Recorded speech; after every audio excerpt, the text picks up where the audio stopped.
Bem-vindo ao Debate Creators, Comandante de Bytes. Hoje estamos nós aqui, eu, você e o Luke, para bater papo sobre um assunto que tem me preocupado bastante ultimamente.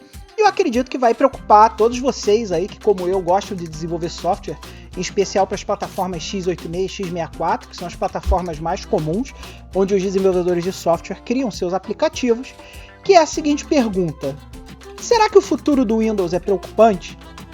Eu estou fazendo essa pergunta por um motivo muito simples. A Microsoft ela tem feito alguns movimentos aí que o pessoal tem considerado como sendo movimentos anticonsumidor. Vou falar sobre eles logo. E esses movimentos têm provocado um crescimento nas pessoas para que elas vão procurar alternativas no lugar do Windows. Acho que algumas pessoas estão efetivamente pensando em migrar para distribuições Linux, porque o Linux, na teoria, é de graça. O Linux é, na teoria, um sistema mais seguro, por assim dizer, e o Windows, ultimamente, tem comido umas bolas com relação à privacidade. Então, no bate-papo de hoje, nós vamos discutir que movimentos foram esses da Microsoft que fizeram algumas pessoas ter um interesse em procurar uma alternativa. E vamos fazer o seguinte, para vocês que me acompanham aí nas redes sociais, vocês viram que eu fiz uma semana Linux Only aí. Quem me acompanhou nas redes sociais viu que eu postei várias fotos de distros Linux que eu testei durante a semana.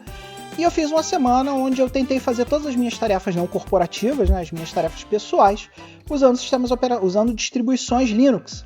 Então hoje eu vou comentar um pouco sobre esses movimentos da Microsoft e sobre esse meu teste de uma semana tentando usar apenas o Linux para saber se já é possível que a gente faça a transição do Windows para alguma distro Linux que você goste. Então vem comigo que o vídeo é sobre isso hoje e no final do vídeo vamos tentar responder essa pergunta: será que realmente o futuro do Windows é preocupante? Bora lá!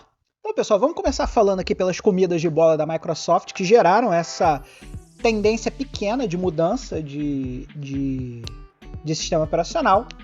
E o primeiro que ficou mais conhecido na mídia é esse aqui, o tal do Windows Recall. Para quem não conhece o Windows Recall ele foi anunciado junto com a nova série de computadores da Microsoft, que seriam os computadores Copilot Plus. E o que tem nesses computadores Copilot Plus que seria tão interessante? Os Copilot Plus eles usam uma nova arquitetura, que é uma arquitetura ARM. E nessa arquitetura ARM, você teria lá não só os processadores da Qualcomm, lá, o Snapdragon Elite X, que são os processadores da Qualcomm mais poderosos hoje em dia, e esses processadores têm a característica de vir direto com a NPU, que seria um processador que permitiria você usar a inteligência artificial localmente, sem a necessidade de usar um Large Language Model vindo da internet. Você poderia processar as suas requisições de inteligência artificial diretamente na máquina, sem precisar necessariamente ter um processamento de inteligência artificial na web. Com isso, a Microsoft anunciou em conjunto com essas máquinas o Windows Recall. E o que é o Windows Recall?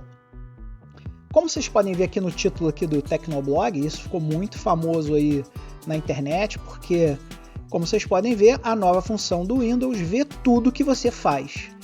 E isso é extremamente preocupante para a galera de compliance, para a galera de segurança de dados e para você mesmo, que tem o Windows instalado na sua máquina.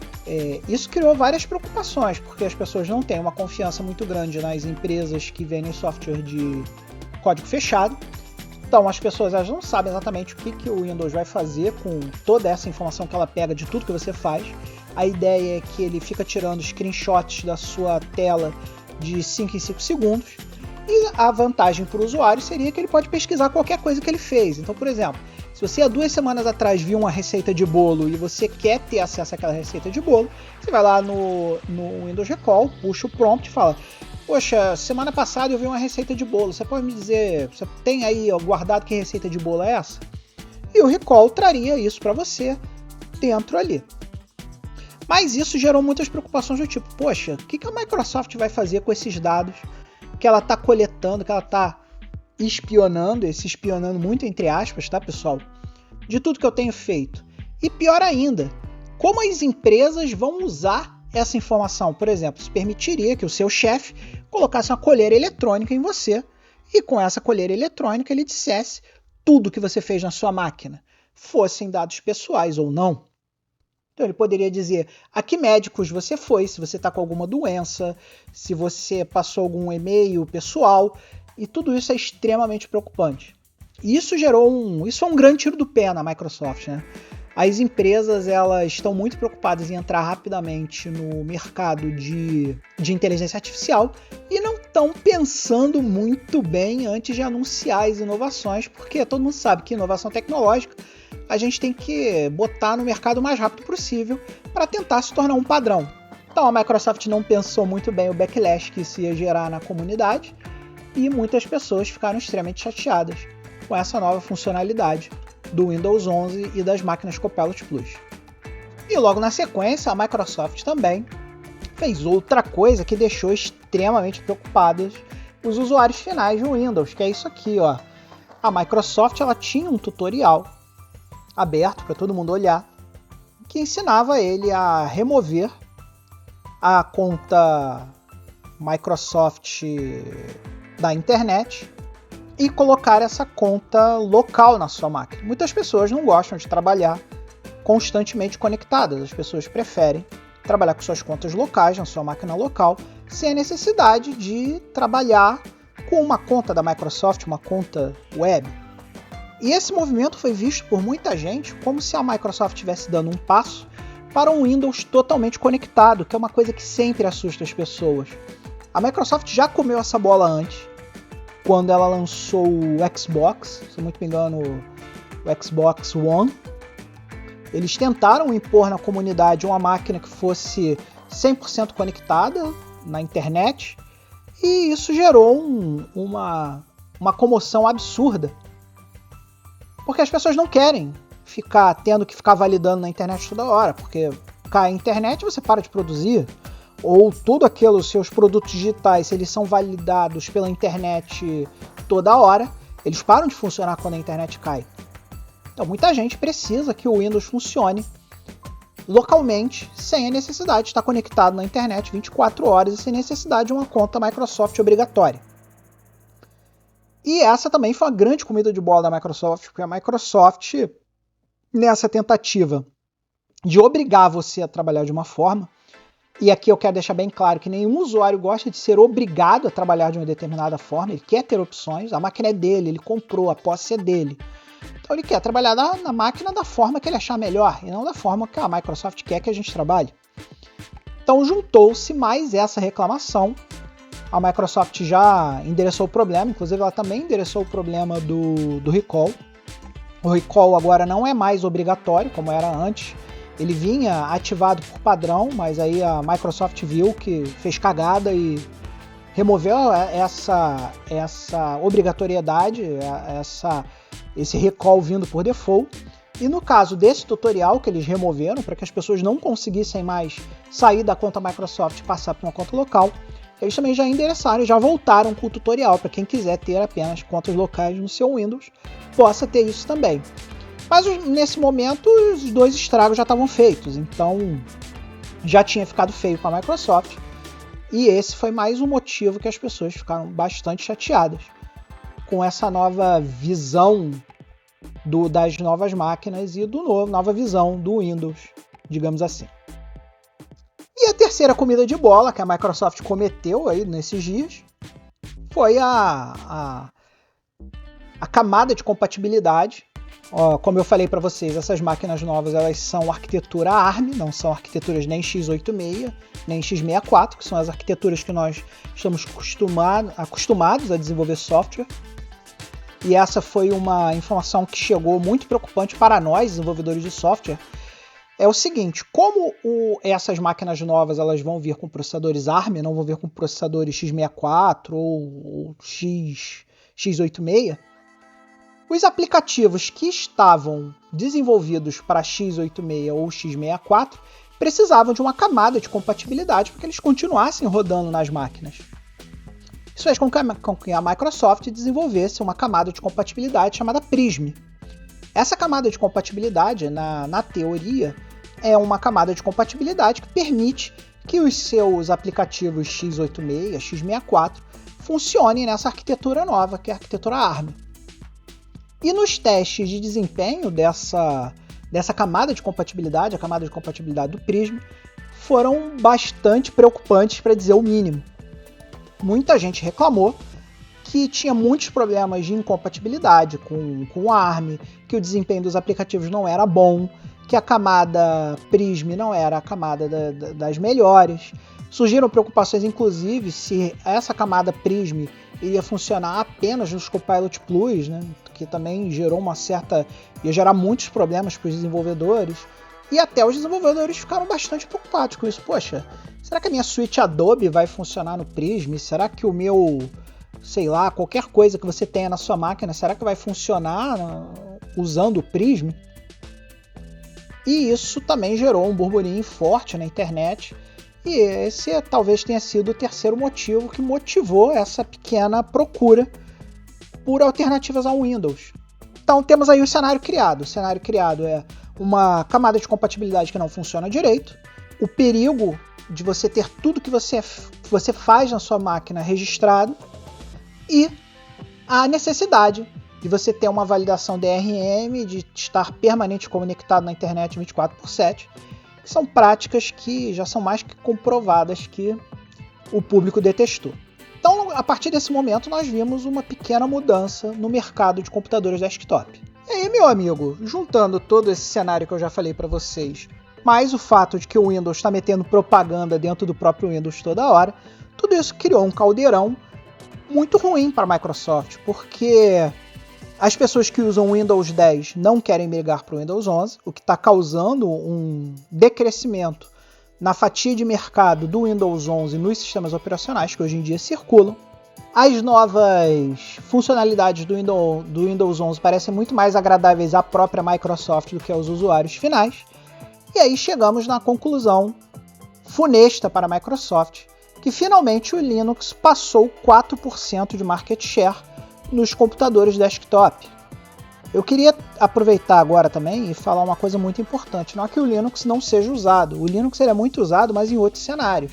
O Linux domina o cenário de servidores. O Linux domina o cenário de combatendo ali a Apple e o seu iOS no mercado de celulares. E o único mercado onde o Windows era realmente forte é o mercado de desktops. Então, quando o Linux passa essa marca de 4% de fatia de mercado, isso é muito preocupante, porque demonstra que as pessoas não querem ir para o Windows 11, as pessoas não querem sair do Windows 10, e algumas pessoas estão sim procurando o Linux para ser uma opção viável ao nosso queridíssimo Windows. Então agora nós vamos lá para a nossa queridíssima distribuição Linux que eu optei para usar nesse vídeo. Durante essa semana eu testei algumas distribuições, eu testei Linux Mint, testei Pop! OS, testei Zorin OS, que são distribuições que são voltadas para o desktop. Eu não testei o Ubuntu, porque o Ubuntu também me parece que o Ubuntu meio que desistiu do usuário final. Ele também, hoje em dia, o Ubuntu está muito mais voltado para o mercado de servidores.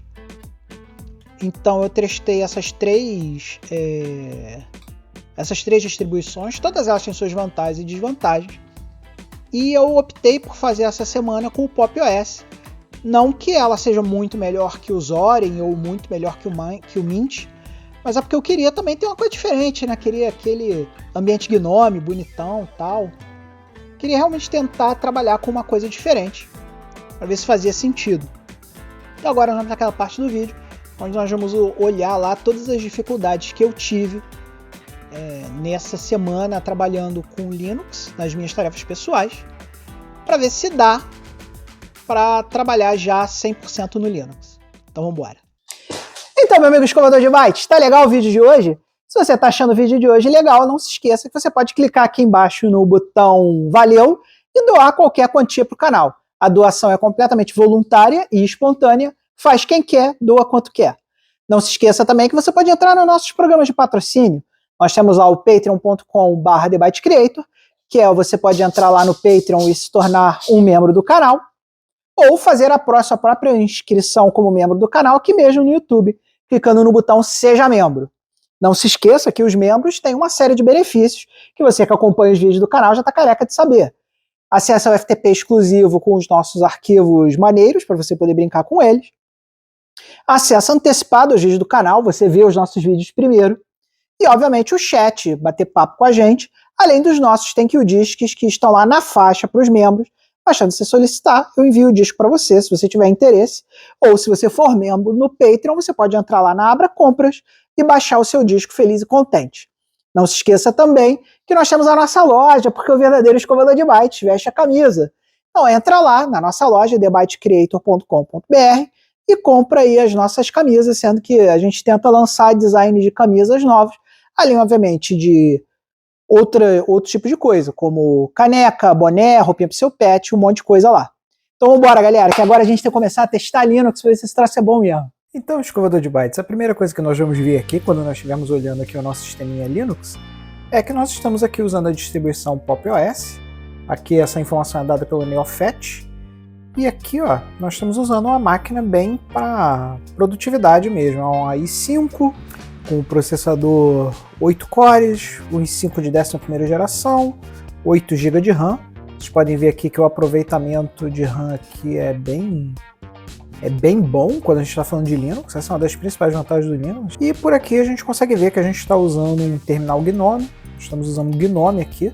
O Pop! OS, o gerenciador de janelas dele é uma coisa que você vai ter que aprender se você quiser trabalhar com Linux, é entender o que é o gerenciador de janelas, porque isso pode dar muito problema dependendo da instalação que você vai fazer do Linux. Então vamos supor, você vai instalar um Zorin OS, você provavelmente vai usar um XFCE, que é um outro gerenciador de janela diferente. Então é bom que você conheça essas coisas sobre a sua distribuição. Aqui o kernel que nós estamos usando é o 693. E dadas essas informações, vamos começar a olhar aqui as coisinhas que nós instalamos na nossa máquina.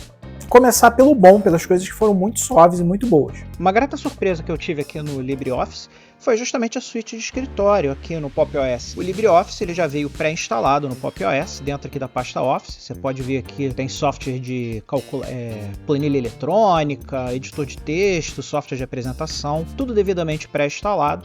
O LibreOffice já é a ferramenta que eu já uso, inclusive no Windows, porque é de graça e tem uma produtividade muito boa, muito parecida com o Microsoft Office. Então com isso a gente já eliminou uma etapa muito fácil de fazer, que é justamente a etapa da suíte de produtividade, que foi muito tranquilo passar para a suíte de produtividade do Pop! OS. Outra parte onde o Linux foi excelente, obviamente, foi nas ferramentas de desenvolvimento. O Linux é o sistema do desenvolvedor, a gente aprende a desenvolver no Linux, e foi uma grata surpresa saber que todas as ferramentas que eu costumo usar aqui para as minhas tarefas diárias estavam lá, entre elas lá o GitHub Desktop. Tem versão nativa para o Linux, o que é uma coisa muito boa. Logo na sequência nós temos aqui o Visual Studio Code, que também é outra ferramenta que eu não vivo sem, eu sou completamente viciado no Visual Studio Code, e saber que existem versões dedicadas a ele para o Linux foi muito bom, saber que eu não precisaria mudar absolutamente nada no meu workflow de trabalho, porque essas ferramentas estavam disponíveis para mim, foi realmente fantástico. E entre elas também outra ferramenta que vocês sabem aqui, que acompanha o canal sabe muito bem que eu não vivo sem, é o nosso queridíssimo emulador, o nosso queridíssimo OpenMSX, e a instalação do OpenMSX também foi muito suave, muito tranquila. Obviamente eu precisei usar o terminal para instalar o OpenMSX, inclusive esse é até um disclaimer que eu vou fazer aqui. Se você acha que você vai conseguir viver no Linux sem saber mexer com o terminal, sem saber os comandos do Linux, você está redondamente enganado. Apesar de já ter evoluído bastante as interfaces gráficas do nosso queridíssimo Linux, muitas delas ainda não estão maduras o suficiente para que a gente possa usar com produtividade. Então as idas lá ao terminal são constantes, a gente precisa sempre estar indo no terminal para fazer uma coisa ou outra. Então faça o seu cursinho aí de prompt, de bash, do seu shell preferido do Linux, porque você vai precisar dele para fazer as suas coisas diárias, seja instalar um software que você não está conseguindo instalar porque o gerenciamento de pacotes da sua distro não é de acordo com o programa que foi feito, ou você vai precisar compilar alguns softwares que só existem compilados, não existe em versão de distribuição. Então, conhecimento aqui do terminal do Linux é fundamental para que você possa trabalhar nas distros Linux, por mais que a coisa esteja melhorando. a coisa está longe de ficar madura como é maduro no Windows. As interfaces gráficas do Windows são muito mais maduras, então se você é viciado em interface gráfica, talvez não seja o melhor momento ainda para você migrar para o Linux. Se você é viciado em interface gráfica, continue lá no seu queridíssimo Windows, que você vai se sentir muito melhor. Mas, se você é um cara como eu, que não tem medo de dar comandos num prompt, porque eu sou velhinho, e justamente por ser velhinho eu fui acostumado a trabalhar lá no Shell, fui acostumado a trabalhar também no prompt de comando do DOS, PowerShell, Bash, tudo isso aqui está mais ou menos no sangue. Então, se você está pensando em migrar para o Linux, lembre-se de colocar isso no seu sangue também. Aqui a gente tem o programinha da última aula que a gente fez aqui no nosso queridíssimo Hightech C. Aqui vocês estão vendo que a gente está rodando o OpenMSX de boas aqui no Linux, né? Aquele programinha de matrizes que a gente fez aí na última aula de algoritmos. E tudo funcionando direitinho, bacana. Então até agora o Linux está indo bem. Até agora não tenho tido muitos problemas de produtividade nele. Agora nós vamos começar a falar da parte que não foi tão boa, onde a experiência começou a ficar bem ruim quando a gente começou a trabalhar com o Linux. Eu uso aqui para ferramentas de criação dos vídeos do canal, eu uso o OBS. O OBS foi mixed feelings aqui no OBS. O OBS ele tem versão para o Linux, então eu consegui instalar o OBS aqui no Linux sem problema. A parte boa foi que ele reconheceu todas as coisas direitinho, todos os meus drivers direitinho, reconheceu o microfone, reconheceu tudo. E para vocês que sabem que, como eu, usaram lá Slack lá na década de 90, isso nunca foi fácil no Linux. O Slack, você tinha que compilar kernel, tinha que procurar driver, nem sempre os drivers dos equipamentos tinham. Isso foi uma coisa que evoluiu muito no Linux.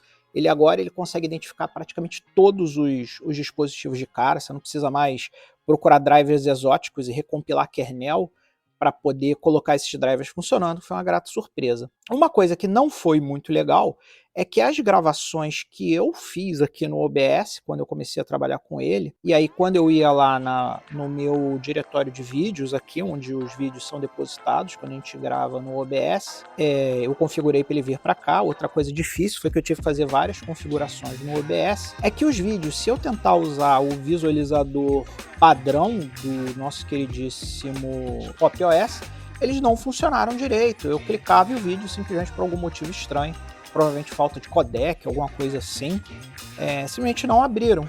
Então eu resolvi isso instalando o VLC, o nosso muito amado VLC Media Player, e levou um tempo para eu descobrir por que o vídeo não estava abrindo, que codec faltava, e eu decidi, ao invés de ficar tentando brigar lá com o software padrão que vem no PopOS, foi instalar, e aí vocês podem ver aqui, ó, que quando eu abro o vídeo abre legal no VLC, mas no nosso queridíssimo visualizador de vídeos padrão do PopOS, que é esse cara aqui, por algum motivo os vídeos não abriram. Então esse cara aqui foi bem chato de usar ele, e o VLC resolveu o meu problema, mas eu sofri um pouco para lembrar do VLC e trazer ele e ver que ele seria o software que resolveria o meu problema. Outra coisa bem chata foi na hora de editar os vídeos, propriamente dito, porque a ferramenta que eu uso para editar vídeos é o Wondershare Filmora, um programa de edição de vídeo bem simplesinho, bem fácil de usar, e o Filmora não tinha versão para Linux, para a gente baixar. E aí que começaram os problemas. Eu primeiro tentei usar a camada de compatibilidade que vem no próprio PopOS, que é o Bottles, que é esse cara aqui. Esse nosso amigo aqui, Bottles, é o cara que faz a camada de compatibilidade de softwares do Windows pro nosso queridíssimo PopOS, que vem instalado inclusive por padrão PopOS, e foi uma experiência terrível usar isso aqui, foi realmente muito ruim. O nosso queridíssimo Filmora simplesmente não funcionou direito, o desempenho dele ficou horrível, e aí eu, como olhando na internet, eu vi que a grande alternativa oferecida pelo pessoal era o DaVinci Resolve, que é um outro editor de vídeos muito famoso aqui, que é esse cara aqui, esse nosso amigo aqui, o DaVinci Resolve. Mas o DaVinci Resolve, infelizmente, por algum motivo muito estranho, provavelmente incompatibilidade de drive de vídeo, ele se recusou a funcionar no nosso queridíssimo Linux. no nosso queridíssimo... Aqui acho que a culpa nem é muito do Linux, é a culpa mais do nosso notebook, que usa se a gente for lá no Neofet, vocês vão ver que ele usa lá os drivers da Intel. Esses drivers não estavam instalados por padrão, eu dei uma olhada lá nos tutoriais de instalação, e esses tutoriais de instalação eram muito complicados. E eu também pensei o seguinte, cara, eu não vou ficar aqui aprendendo uma nova ferramenta de edição de vídeo e fazendo tutoriais longos e chatos, instalação de driver específico, sem saber se vai funcionar ou não, até porque eu tinha só uma semana para testar e ia levar muito tempo, e esse vídeo não ia sair se eu fosse editar aqui. Então essa foi uma tarefa onde o Linux falhou miseravelmente. Uma parte também que o Linux não foi dos mais legais, onde eu não gostei muito da performance do Linux, foi na parte de jogos. O Linux melhorou muito também, agora nós temos aqui Steam para o nosso queridíssimo Linux. E eu tenho uma biblioteca aqui bem grande de jogos na Steam. A maioria deles que eu consegui gratuitamente lá nas promoções, jogos gratuitos. Então eu tenho muito mais jogos gratuitos do que qualquer outra coisa. Mas a experiência também não foi das melhores, ficou longe de ser a experiência ideal, na minha opinião. Porque a Steam, quando eu olhei lá a minha biblioteca, vocês vão ver assim que o Steam terminar de atualizar aqui e abrir finalmente, vocês vão ver que a Steam eu tenho aqui não sei quantos jogos, não sei, 50, 60, não sei bem quantos jogos tem aqui na minha biblioteca. Mas esses 50, 60 jogos aqui, eu digo assim, de olhada, que 1/3 desses jogos simplesmente não funcionaram na nossa queridíssima Steam. Então aqui, se a gente for na nossa library aqui, da nossa queridíssima Steam, muitos desses jogos aqui, quando eu tentei jogar, eles não funcionaram por problemas diversos. Alguns jogos funcionaram, os que funcionaram bem, por exemplo, Counter-Strike 2 funcionou legal, eu curti a experiência do nosso queridíssimo Counter-Strike 2 dentro do nosso muito amado Linux. Melhorou um pouco com relação ao que era antigamente, a Steam, nem existia Steam antigamente, né? Agora nós temos a Steam, devido aí ao Steam OS, ao nosso queridíssimo Steam Deck, e trouxe muita coisa para o Linux, mas ainda assim a experiência é bastante frustrante, você querer jogar um joguinho e não conseguir. Os jogos que eu consegui jogar tiveram uma performance até razoável dentro do que é possível dessa máquina aqui, que é uma máquina game. Funcionaram, tiveram o desempenho esperado, dentro do que era esperado, mas você abrir aqui um jogo que você queria muito jogar e o jogo simplesmente não ter suporte no Linux é chato. Então, mas que tenha melhorado o gaming no Linux, eu também não recomendo ninguém jogar no Linux ainda. Eles ainda têm um grande caminho aí para percorrer até que a gente possa dizer que o Linux realmente é uma máquina que vai rodar todos os jogos e vai te atender plenamente quando você está falando de jogos. E aí, meu amigo escovador de bytes, chegou a hora do nosso veredito final. Chegou a hora da gente responder a pergunta: será que realmente o futuro do Windows é preocupante? E será que realmente o Windows está verdadeiramente ameaçado pelo Linux? Então, eu posso falar sobre a minha própria experiência, não posso falar sobre a experiência dos outros, mas para o meu fluxo aqui do desenvolvimento de vídeos, desenvolvimento de software e o desenvolvimento dos vídeos para o canal, aqui para o Debate Creator, eu posso afirmar categoricamente que o Pop! OS, talvez uma outra distro tivesse me atendido melhor, acho difícil, porque todas as que eu testei tinham seus pequenos defeitinhos, os seus pequenos probleminhas que de alguma forma ou outra você tem que resolver. As distros não me parecem perfeitamente polidas justamente porque não existe uma padronização de gerenciamento de pacote, não existe uma padronização de gerenciador de janelas.